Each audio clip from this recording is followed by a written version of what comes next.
Hello guys, welcome back to my channel. So guys, nandito tayo ngayon sa Cozumel, Mexico guys. For this video guys, balak namin mag-lunch out dito sa Cozumel guys. Kasi sabi nga nila, mayroong Pinoy food na malapit dito guys sa Cozumel guys. Kaya samahan nyo ako guys. Let's go! So sa ngayon guys, hinahantay namin ng kakilala ng kasamahan ko dito sa ibang ship guys, mga kaibigan niya. So ayan. So hinahantay namin sila dito para sabay-sabay na kami pupunta dun sa pinakakainan or karinderya dun sa Cozumel guys. So ayan guys, medyo natagalan na kami ng pag-aantay kaya ayan guys, umuna na lang kami dun sa pinakakarinderya dahil nga iniisip namin madali lang naman hanapin ang karinderya na yun at saka yung kanyang location guys. Kasi siyempre maraming kumakain doon guys. At sa tingin ko guys, doon lang din kami magkikita-kita sa karinderya na yun guys kasi siyempre ang balak din talaga namin ay doon kami kakain sa karinderya na yun guys.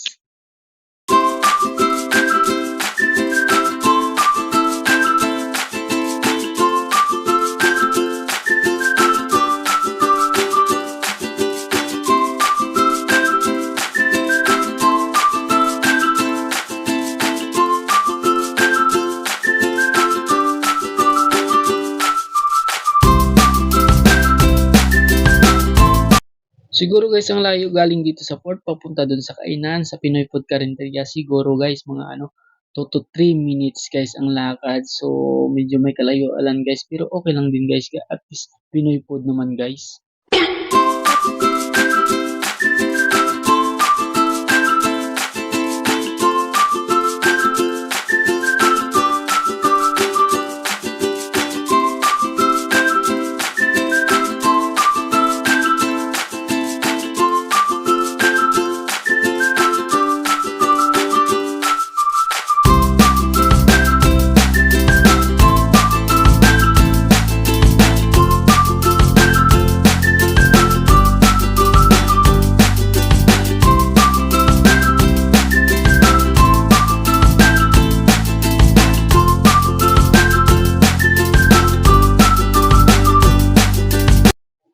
Kaya yan guys, habang kami naglalakad papunta dun sa karinderya na Pinoy Food. So ayan guys, dito kami nagkita-kita ng kakilala ng kasamahan ko guys. Kaya ayan guys, tuloy pa rin ang banding namin dito sa Pinoy Food na karinderya guys.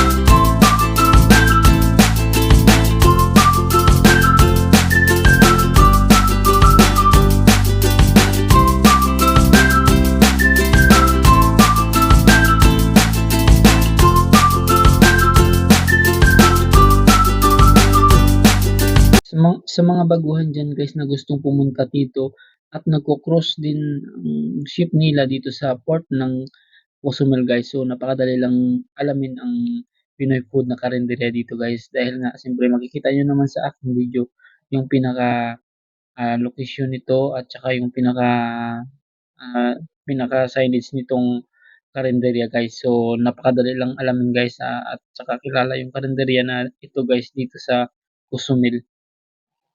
At ayun guys, nandito na nga tayo sa Pinoy Food Carinderia at medyo nagugutom na ako guys dahil naamoy ko yung mga niluluto nila guys na pagkain. Kaya ayan, diretso na tayo dun sa mismong kainan guys para pumila guys at saka kumuha na ng gusto nating kainin guys. Actually guys, ang kumakain halos dito guys is mga Pilipino dahil nga Filipino food nga guys. At ang kagandahan lang dito guys sa Pinoy food, ano sila guys, only food, only kanin, only ulam guys. Kaya guys, mas maganda talaga dahil kung ikaw ay malakas kumain, siyempre, ano pang hinahantay mo guys? Kumain ka ng kumain. Actually guys, masarap din ang luto nila guys dahil ang mga luto nila dito guys ay may mga isda, dinuguan, seafoods, shrimp, mga shrimp guys. Basta Pinoy food guys. Napakasarap din ng timpla nila dito guys. Hindi ka lugi dito guys.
Sana all.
At ayan na nga guys, simulan na natin ang pagkain dito guys. Actually guys, nakailang balik ako dito para sa ulam guys. Kaya ayan guys, busog na busog ako dito guys.